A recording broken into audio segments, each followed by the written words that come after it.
Good morning and welcome to Willaims Dog Training Company. We're here today with Fred and Bear, and what we're going to be demonstrating for you today on video is Bear's ability to understand and respond to his obedience commands, the corrections and motivations that we give while we're working with him, and the training equipment that we're using. Fred is using a regular 6-foot training leash, and he's going to keep the bulk of that leash folded neatly in his right hand, leaving his left hand free to give the correction. And the correction that we give is a tug and release on the training collar, which is the second piece of equipment that we're using. Bear has been fitted with his own personal training collar, and we will be sure to show you how to properly put that collar on and use it during your one-on-one lesson. Now Bear is seated very nicely on Fred's left-hand side, which is where all of our obedience training takes place. The first command that they're going to demonstrate for you is heeling, and heeling is proper walking on a leash. Fred and Bear take off doing that now, and the command that you're going to give is Bear heel, and you're going to start walking, and Bear should then fall in line nicely, walking at your pace, whether it's a slower pace or a faster pace, and he should not be lagging behind on the leash, nor should he be lunging ahead and pulling on that leash. Also incorporated into the heeling exercise is an automatic sit. So anytime that you're out walking with Bear and you stop, he should sit nicely right there at your left heel position right away. Good boy.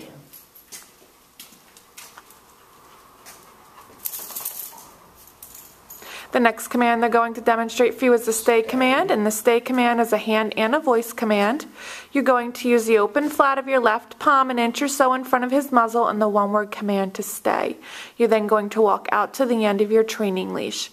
You should practice this command frequently throughout your day to help build up Bear's ability to sit-stay for longer periods of time. He should remain in this position throughout the entire command and should not break until given either another command or you return back to heel position.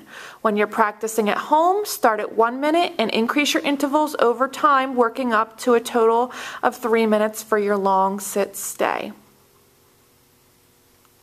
When Fred returns back, he's going to walk all the way around him as an added distraction, walking counterclockwise, returning back to heel position so that Bear is on his left-hand side, and he's going to heel him out of that. You saw that Fred gave him a little scratch there on his head. It is very important that when we're working him through his commands and he is completing them appropriately for you, that you let him know so by using either physical praise and petting him and give him a little scratch, or verbally praising him and telling him he's a good job. Doing a good job. So Fred leaves him in another sit-stay, walks out to the end of the leash, and this time they're going to demonstrate the recall or the come-on command. So leave him in a sit-stay, walk out to the end of your leash, give him a moment to hold the sit-stay, and then you're going to give the command, Bear, come.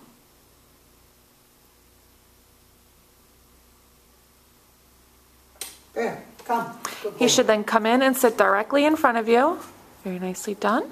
And then return him to heel position by heeling around the back of you, returning him again to your left-hand side, where he should sit nicely waiting for his next command. And they're going to demonstrate that again. Leave him in a sit-stay, walk out to the end of the leash, give him a moment to hold it.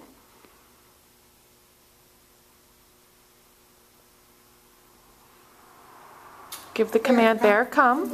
Gather the leash in as he comes in. Make sure he sits nicely. Good boy.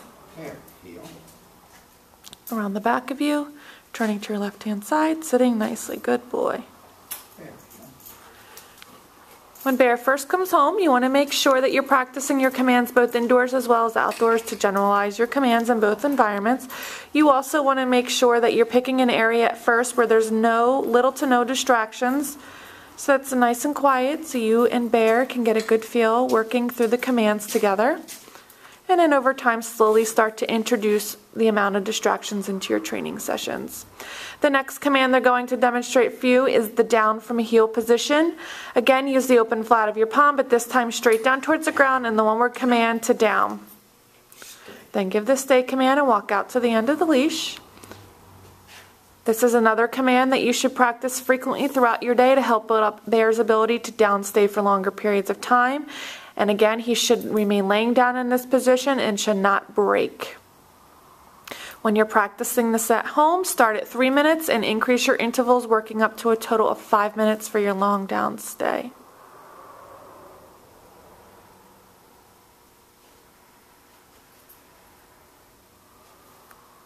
Fred's going to go ahead and return back now. Again, walking all the way around counterclockwise so that Bear ends up being on his left-hand side. He heels him out of it. Good job. Also want to remind you that when Bear first comes home, for the first 2 to 4 weeks, you want to make sure that you're setting about 10 to 15 minutes aside every evening, or whatever part of the day works best for you, to work him through a formal obedience session. Down. You demonstrate the down command again. Down.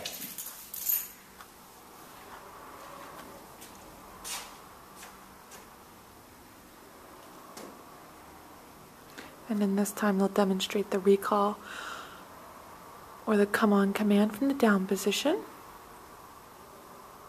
Bear, come. Good boy. Up, comes in. Good boy. Bear,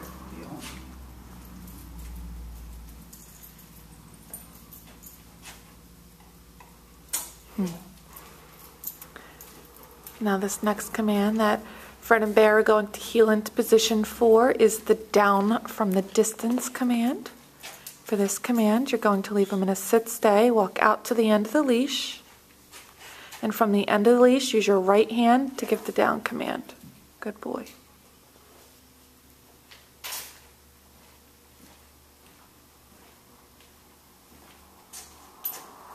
Bear.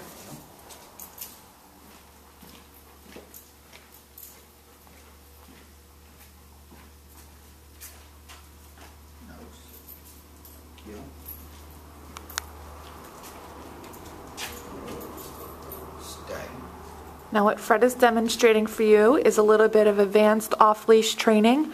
If you are diligent and follow through with Bear's training using his leash and collar, in the future, after you work up to it, you'll be able to drop the leash and increase the amount of distance for your down stays and your sit stays as well. Again, this is something that we don't recommend that you try right away. You should work Bear diligently using his leash and collar. And when he's completing his commands for you and being a good boy 100% of the time, then you could start to drop the leash. We've demonstrated for you today all the obedience commands that Bear has learned here at school. It's been a pleasure working with Bear, and we thank you again for choosing Willaims Dog Training Company as your personal dog trainer.